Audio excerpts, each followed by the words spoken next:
Hello again everyone and welcome back to my series on how to draw great art. Before we start, of course, as usual, if you could subscribe, that would be fantastic. Thank you very much. And also, if you want to know what's coming up next, well, ring that little bell icon, okay? Well, the great art we're drawing today is one by Degas. And he did lots of drawings and paintings of ballerinas, dancers, and this one's called Dancers at the Barre, so they're exercising. And it was painted in around about 1900, 1905, and it shows two dancers at the bar, and one is kind of standing and stretching, and her head is up here at this angle, about this area here. I'm just going to sketch it very lightly just now, and I'll start to work on it in a second. But that one head is there, okay? And you come down at an angle like that, and the other head appears in here, there. And this dancer is bent over and stretching her leg out on the bar. So her shoulders would come up at an angle like that, and she's wearing a dress or a tutu. I think it spreads out. It's not really a tutu, it's the ballet dress, you know. And her elbow comes back, and this person's back is towards you, so her shoulders come at that angle there, and she's angled slightly down like that. This ballerina, as I said, is bent over to get that line there down to her waist, and right round to her leg stretching out about there. Now that's all very light, so I'm going to kind of toughen the lines up now for you. Okay, so let's start with this ballerina here, and you get her neck. Now in this particular drawing, Degas used, it was a sketch, and he used lots of lines together rather than one line come around. You know, he felt he was feeling his way around the shapes. So lots of lines that you can do, you know, multiple lines as they come up. That's what Degas did. Up to the top of the head, you know, quite rough. And it's quite dynamic. That's the kind of look you get. Colours around there, and then you get her forehead, which kind of juts out slightly like that, down to her cheekbone, and her chin, and then up like that, the end of her jawline there to her ear, and then her hair again. This is kind of nice, loose lines between the curls of her hair, quite short hair, and you should probably get her hair piled up at the back here, and you get a kind of very loose few lines like that. And you also get a nose coming out, just appearing there, a little point like that, okay?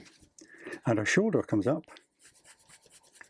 like that. These two shoulders, as I said, are just more or less straight across, and because she's kind of twisted round, you will see her shoulder blade here appearing. The back of her dress, by the way, is scooped and comes round like that and has dropped over her shoulder. You see her shoulder appearing here with a line of part of her dress coming in there, and they kind of flounce like that over her arm. And her arm is doubled back behind her, just kind of stretching. So you get that.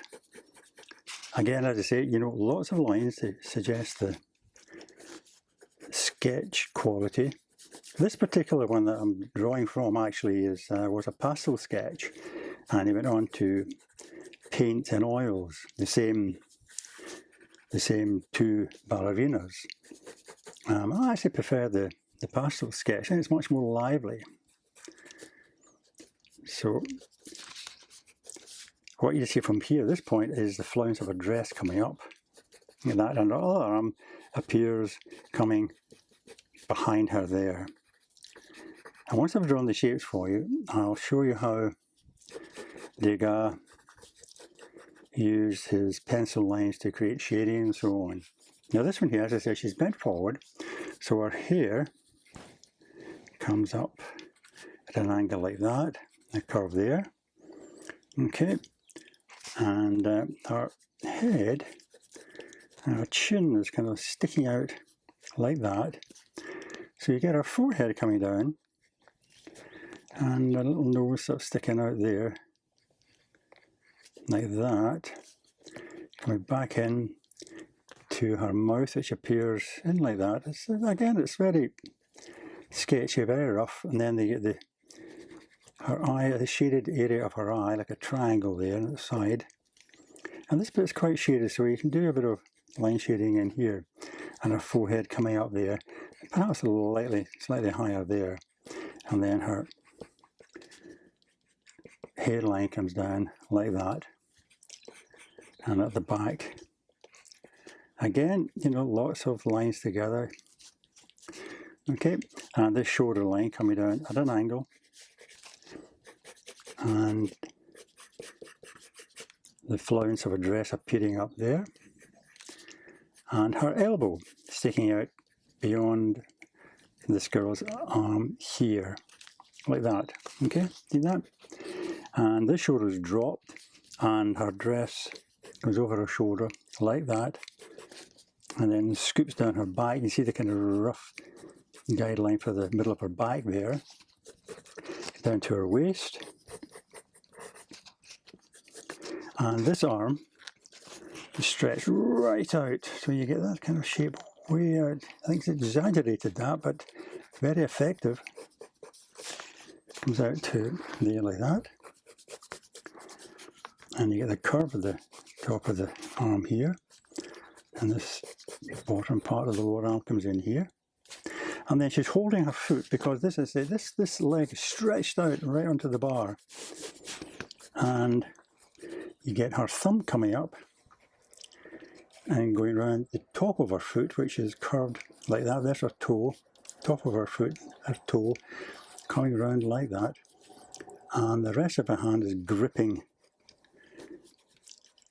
the sole of her ballet shoe, like that. Now the three fingers are showing like that. See that? Gripping around there. That comes up like that. And you get that line coming around her dress. And then her breast comes in there underneath, and you get that line coming down from her leg. See that whole stretched idea there? And what it does as well is, you imagine that line coming down the centre of her back down here, and you get the curve of her leg. It just indicates it coming, because it's underneath her dress, very lightly. But her dress appears about here, and as the leg appears, you get the calf muscle stretching up towards her leg. There, like that, see that? And the other leg, or the other side of her here, the dress kind of flounces out like that. But you can imagine the other side of her, the back of her here coming in, underneath her, the dress coming down, and she's standing on this leg here. But again, he uses, you don't see the top part, that's under the dress. In fact, the rest line comes in a great curve, comes down here, like that, see that? And it indicates it by a few sketchy lines like that. But this leg, again, he's indicated it just underneath the dress there, and it appears below the hemline, coming down again, using lots of those lines to kind of feel his way around the shapes. There's the back of the heel there, and her toe comes in like that. And this other dancer's leg, you just see one of them, and it's coming down, imagine coming down here, and it appears about here, and it's facing in this way. Her other leg, I think, is stretched out, but you don't actually see that.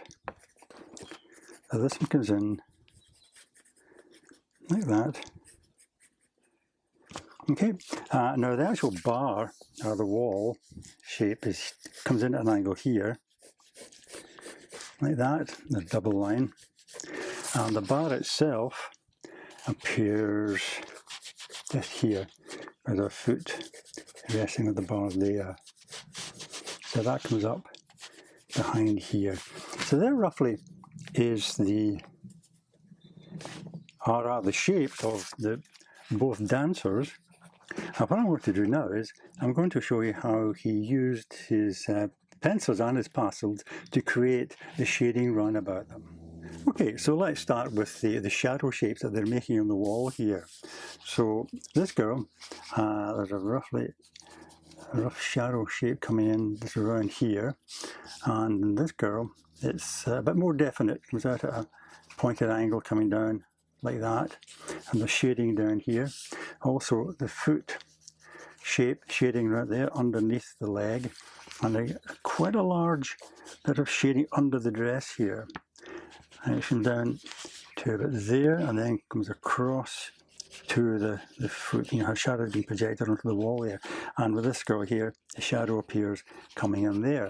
Okay, so what he does usually with this pastel drawing is he uses his lines in a vertical manner. You know, so that bit of shading there would be done like that. Okay. What he also does is he shades in the darker parts, possibly with the side of his pastel or pencil, and then he does his lines over the top, so you get that kind of shape there. As I say, it looks much more dynamic as a sketch. And down here, very dark in there.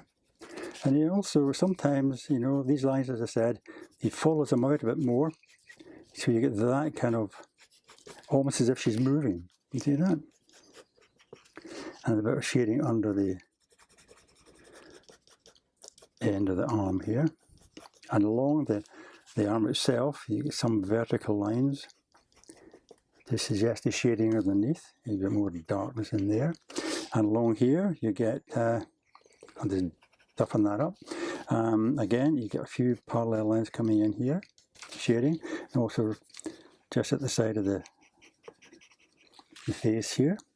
Okay. And a bit more shading on the face itself. A few more lines coming in like that. Okay. And move over to this dancer now. A bit more shading on the head and here. A bit more down the front. A couple of bits there. And as you come across, he does use lots of parallel lines like that to suggest the wall at the back. So you bring your lines right across here and down to this area here. And as I said, you can start by shading in tonally with the side of your pencil or pastel. And then once you've got that area in, you can start putting in lines like that to create that quite dynamic shape. Okay, keep doing that. See that? Get out a nice sketchy look. And the same would go right along here. Okay, and also down here, fill that in, that whole shape that I do remember. Fill that in, and then as you, once you've done it, you know, start to use the lines like that. Okay, well I'm going to continue to do that, fill it in, and I'll catch up with you when I've done it. Okay, as you see, I fill that in now, and of course you don't have to do it down like that, you know, up and down strokes. You can actually do that, almost like a scribble stroke, because he used that quite a lot as well, very quickly. And under here, and of course under the foot there, you get that foot shape, and scroll down there, and also a bit of shading on that foot itself, and a bit more on the leg. And in here is very dark, so I'll just fill that shape in like that. And of course across the top of her leg, and it's a bit shaded in there, a bit more of a line through there, and accentuate that back bit there. And on the wall, again, he uses a lot of the technique of upright lines. And once you've actually used your pencil, the end of it becomes quite flat, so you get a softer line.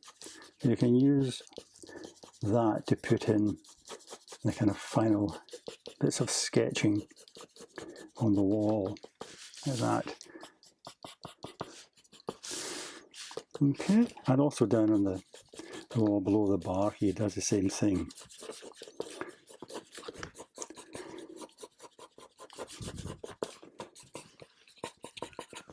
and that's kind of scribbled across here and across onto the wall. You get just a very rough idea of the shadow of the other girl here. And what he does is he also uses his pencil across the way on the floor, so you get the sense of the foot actually on the floor itself, like that.